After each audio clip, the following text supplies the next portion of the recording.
Okay, so let us see the syntax and the structure of the C++ program.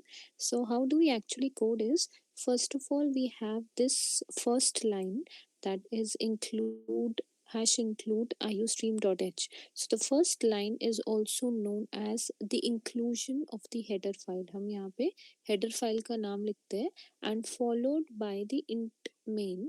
Main is the entry point for any program. So if you write a simple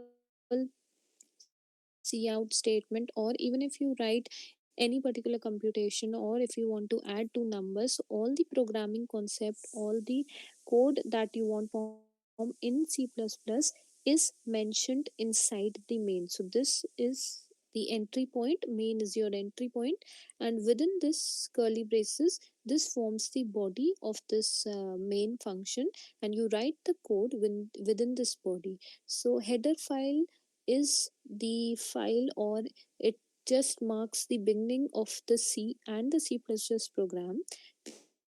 We call header file as the dictionary in which all the keywords and all the let's suppose if I want to use sine theta, if I want to use tan theta, so all these major keywords related to maths is stored in math header file.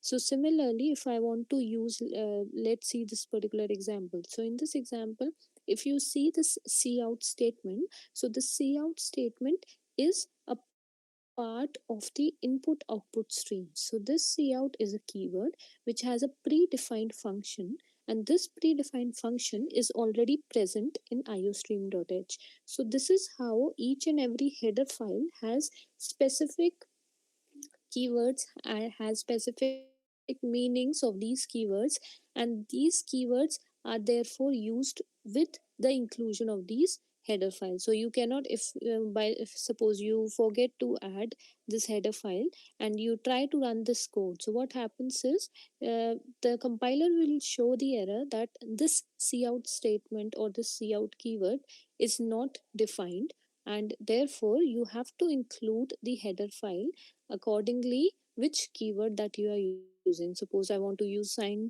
or I want to use tan, so I have to include math header file.